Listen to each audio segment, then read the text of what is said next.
मी काही extreme feminist नाही, पण जेव्हा मी हे ऐकलं तेव्हा मला शॉकच बसला. समाज में बहू व बेटियों के पास कैमरा वाला मोबाइल नहीं रहेगा। राजस्थानच्या जालोर जिल्ह्यात 15 गावांमध्ये स्त्रियांना आणि मुलींना मोबाईल वापरायला बंदी घातली आहे.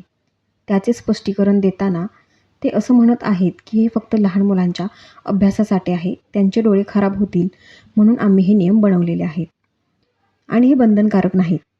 हे नियम 26 जानेवारीपासून लागू केले जातील, की ज्या दिवशी आपल्या देशातील लोकांना संविधानाने मूलभूत हक्क दिले.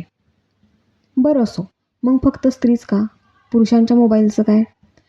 जिथे देशामध्ये एका बाजूला डिजिटल इंडिया, आत्मनिर्भर भारत, ड्रोन दीदीसारख्या स्कीम राबवल्या जात आहेत, त्याच देशाच्या एका कोपऱ्यात तालिबानी विचारप्रवृत्ती उदयास येताना दिसत आहे. खरं तर ना, काही निवडक पुरुषांना स्त्रियांचा फोबियाच आहे. स्त्रीची प्रगती पचतच नाही. त्यांना नेहमी पडद्यामागे असणाऱ्या आणि हांजी हांजी बोलणाऱ्या स्त्रियाच अजून हव्या आहेत. मुलींच्या आणि स्त्रियांच्या सुरक्षतेचा दावा करत डायरेक्टली ते त्यांच्या स्वातंत्र्यावरच बंधन घालत आहेत. पण तुम्ही स्त्रियांवर बंधन घालणारे आहेत तरी कोण?